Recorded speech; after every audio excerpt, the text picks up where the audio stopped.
दोस्तों पिछली वीडियो में जब मैं क्विलिन सालगिल के बारे में मैंने बातें की, बीइंग अ फाइट फैन मेरी जिम्मेदारी बनती है कि मैं एक अनबायस्ड तरीके से वो सारी इन्फॉर्मेशन आप तक लेकर आऊँ जो आपके लिए जानना ज़रूरी है किसी फाइट से पहले।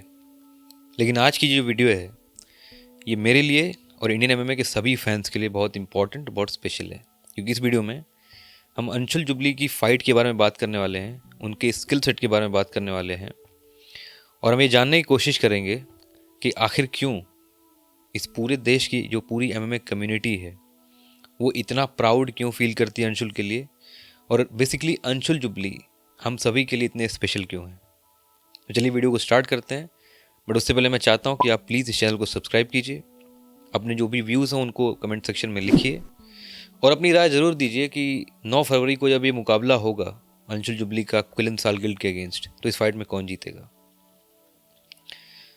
दोस्तों अंशुल जुबली, जब आप ये नाम सुनते हैं, मुझे नहीं पता कि आप क्या फील करते हैं, बट जब कभी भी मैं ये नाम सुनता हूँ तो मैं एक ऐसे इंसान के बारे में सोचता हूँ जो एक टॉर्च बेरर है एक ऐसे एमएमए ऑर्गेनाइजेशन में जहाँ पे दुनिया भर के बहुत सारे टैलेंट्स पहुँचते हैं और गायब हो जाते हैं। मैं एक ऐसे इंसान के बारे में सोचता हूँ जिसने बहुत ही हम्बल बिगिनिंग से आने के बाद भी एक ऐसा सपना देखने का साहस किया है जो जनरली लोग नहीं दिखा पाते। और जब भी आप किसी ऐसे इंसान के बारे में सोचते हैं जिसने बहुत बड़ा सपना देखा हो, तो उसकी लाइफ में चैलेंजेस, डाउट्स, हेटर्स और ऐसी सारी चीज़ों का आना बहुत ही लाजमी है जो जनरली आप देखते हैं कि ऐसे लोगों की लाइफ में आते हैं। यहाँ पे वीडियो को मैं थोड़ा सा रोकूंगा और मैं यहाँ पे face to face Anshul Jubli से बात करूँगा और मैं तुमसे बोलूँगा मेरे भाई कि दुनिया जो कुछ भी कहे, मुझे पता है वैसे भी तुम्हें कुछ फ़र्क पड़ने वाला है नहीं, क्योंकि तुमने एक रास्ता चुना है अपने लिए और तुम बड़ी मजबूती से उस पर चल रहे हो।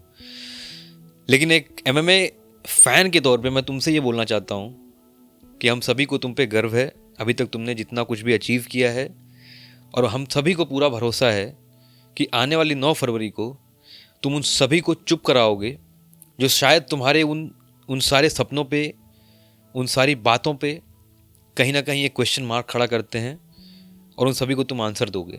सो we are rooting for you. I am sure कि आने वाली 9 फरवरी को हमारा सीना फिर से चौड़ा होगा, हमारा जो सर है वो फिर उठ खड़ा होगा।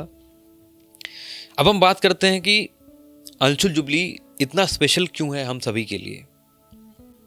जब बात यहाँ पे अंशुल जुबली की होती है तो मैं आपको बताना चाहता हूँ कि अंशुल जुबली हमारे देश का वो एमएमए टैलेंट है जिसने 2019 में जब एमएफएन में अपना प्रोफेशनल डेब्यू किया था, तो उनके कुछ के कोच जो सिद्धार्थ सिंह हैं वो बताते हैं कि उनको ऐसे प्लेस किया गया था एक ऐसे फाइटर के अगेंस्ट जो उस टाइम पे he was a killer and that guy is still a killer.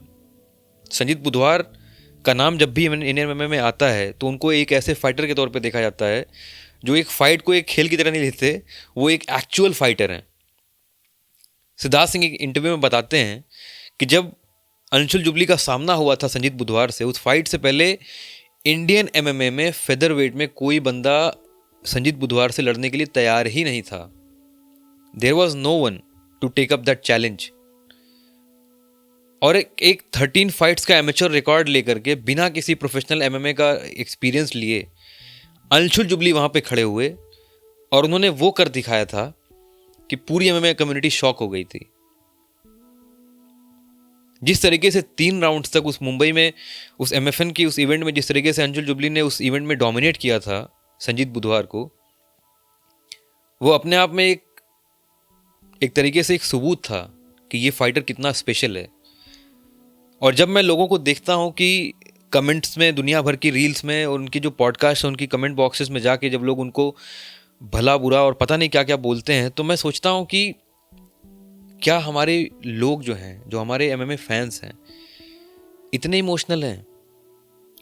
मैं आपको वापस ले चलता हूँ उस इवेंट में जहाँ पे अंशुल जुबली की हार हुई थी अगेंस्ट माइक ब्रीडन। 7 फाइट का अनबीटन रिकॉर्ड, 13 फाइट्स का एमेच्योर अनबीटन रिकॉर्ड। इस तरीके के रिकॉर्ड को लेकर अंशुल जुबली उस फाइट में पहुंचे थे। हम सभी उनके रूट कर रहे थे, पूरा देश खड़ा था, उनको चीयर कर रहा था। और हुआ क्या उस फाइट से पहले, माइक ब्रीडन ने एक बहुत ही शेमलेस और अनप्रोफेशनल तरीके से अपना वेट मिस किया, और छोटा मोटा नहीं, अच्छे खासे डिफरेंस से उन्होंने अपना वेट मिस किया। आप सभी को जो एमएमए के स्पोर्ट को या कॉम्बैट स्पोर्ट को नहीं समझते उन्हें समझना चाहिए कि वेट कट का जो प्रोसेस होता है ये इतना ब्रूटल होता है, और स्पेशली जो लास्ट के 3-4 पाउंड्स होते हैं, जब आप वेट कट आप जब कर रहे होते हैं, लास्ट के जो पाउंड्स होते हैं उनको कट करने में एक फाइटर की जान निकल जाती है। उस फाइटर को इतनी ब्रूटल मेंटल चैलेंज से गुजरना पड़ता है उन लास्ट के 2-4 पाउंड्स को कट करने के लिए। और अंशुल ने वो हिम्मत दिखाई थी। अंशुल भी वेट मिस कर सकते थे, Anshul could easily deny that fight, वो मना कर सकते थे मुझे नहीं लड़ना इस फाइटर से। और मुझे आई एम श्योर कि डेना वाइट या यूएफसी इस चीज को गलत तरीके से नहीं लेते, लेकिन अंशुल ने हिम्मत दिखाई। अंशुल खड़े हुए, उन्होंने कहा कि नहीं, मेरा पूरा देश मेरे पीछे खड़ा है, इतनी ज़्यादा एक्साइटमेंट से लोग इस इवेंट को देखना चाह रहे हैं और मैं कैसे बैक डाउन कर जाऊं। उस इंसान ने हिम्मत दिखाई, इस चैलेंज को उसने टेक ऑन किया। और 2 राउंड्स में, शुरुआती 2 राउंड्स में अंशुल जुबली ने क्या पीटा है भाई, क्या डोमिनेंस दिखाई है उस बंदे ने। Mike Breeden had nothing to lose, उस बंदे के पास खोने के लिए कुछ नहीं था। ऑलरेडी वो 4 फाइट्स की लूजिंग स्ट्रीक पे था और इवेंचुअली इस फाइट के बाद उसको यूएफसी ने कट भी कर दिया। Mike Breeden is not a part of UFC anymore. UFC को अंशुल जुबली में वो स्पेशल टैलेंट दिखा, इसीलिए आज भी यूएफसी अंशुल जुबली को मौके दे रही है। और अंशुल जुबली को अगर यूएफसी ने क्विलन सालकिल जैसे फाइटर के अगेंस्ट अगर खड़ा किया है तो उनको अच्छी तरह से पता है कि ये बंदा कितना स्पेशल है। अंशुल जुबली की जो कहानी है, आई एम श्योर कि एक बार फिर हम सभी उनको सपोर्ट कर रहे हैं, एक बार फिर हम सभी उनके लिए खड़े हैं, हम सभी रूट कर रहे हैं उनके लिए। और आई एम श्योर कि 9 फरवरी की रात जब ये फाइट पूरी होगी, जब ये फाइट खत्म होगी, तो इंडियन स्पोर्टिंग वर्ल्ड में, इंडिया का जो पूरा स्पोर्टिंग वर्ल्ड है, इसमें सारे स्पोर्ट आते हैं। क्रिकेट आता है, इसमें एमएमए आता है, इसमें जूडो, बॉक्सिंग, कराटे, जितने स्पोर्ट है, हॉकी है, और भी वेट लिफ्टिंग है, पावर लिफ्टिंग है। इस कम्युनिटी में एक ऐसा नाम उभरेगा जो हमेशा याद रखा जाएगा मेरे भाई। जब अंशुल जुबली ये बोलते हैं कि 2026 में वो अपने आप को यूएफसी में चैंपियन बनते हुए देखने वाले हैं, तो बहुत लाजमी है कि उनका मुकाबला ऐसे फाइटर्स से होगा ही होगा जो बहुत ज्यादा स्किल्ड हैं। क्विलन सालकिल क्या है? मैं यूएफसी के टॉप 10 फाइटर्स की लिस्ट आपके सामने रखता हूं और मैं आपको यकीन दिलाता हूं कि जब कोई फाइटर इतना बड़ा सपना देखने की हिम्मत करता है, ऐसी बातें दुनिया के सामने बोलने की हिम्मत करता है, तो कहीं ना कहीं वो उसको पता होता है कि छोटी सी फेलियर उसका मजाक बना के रख देगी। लेकिन हमारे अंशुल जुबली है तो अंशुल जुबली हैं। हैट्स ऑफ टू यू भाई, तुमने ये सपना देखा है, ये हिम्मत दिखाई है, अपने आप में बहुत बड़ी बात है। रिजल्ट्स चाहे जो भी हों, हम हमेशा तुम्हारे इस हिम्मत की तारीफ करेंगे। और एमएमए मीडिया कह लो, एमएमए एक्सपर्ट कह लो, एमएमए फैन कह लो, आप जो भी कह लो मुझे, हम सभी आपके साथ हैं रिगार्डलेस ऑफ एनीथिंग। उनकी अगर स्किल सेट की बात करें अंशुल जुबली की, अंशुल जुबली का सबसे बड़ा जो वेपन है किसी भी फाइट में, वो है उनका ग्राउंड गेम। अंशुल जुबली का take down defence, Anshul Jubli का take down accuracy, Anshul Jubli का ग्राउंड एंड पाउंड, उनका जिजित्सु। क्योंकि अंशुल जुबली ने शुरुआत ही अपने करियर की थी क्रॉस ट्रेन फाइट क्लब से। और क्रॉस ट्रेन जितने लोग को भी पता है क्रॉस ट्रेन फाइट क्लब के बारे में, या सिद्धार्थ सिंह को जो लोग भी जानते हैं उन्हें पता है कि when it comes to ground game, Anshul Jubli is totally unstoppable.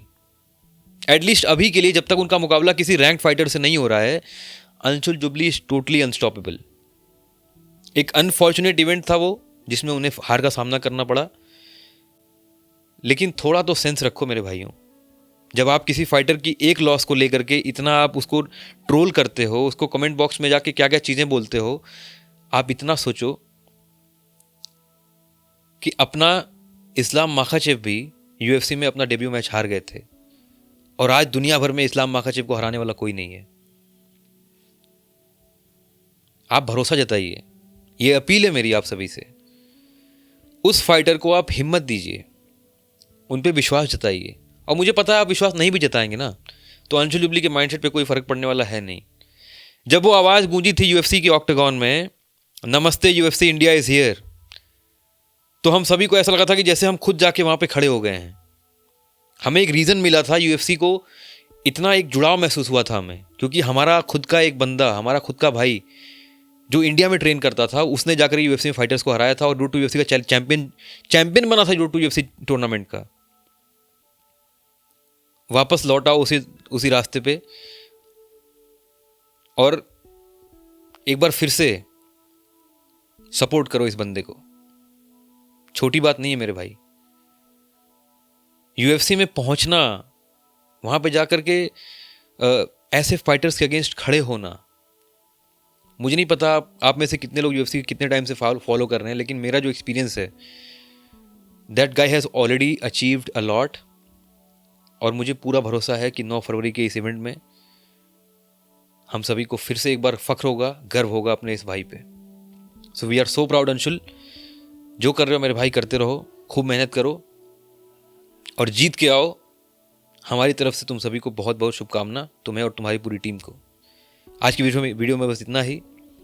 आने वाली वीडियोस में और भी बातें करेंगे हम इस फाइट के बारे में, बट ये वीडियो था मेरा, it was just an attempt कि आप सभी अंशुल जुबली की वैल्यू को समझिए और उस भाई को सपोर्ट कीजिए। Thank you so much for watching this video guys. Have a good one. जय हिंद।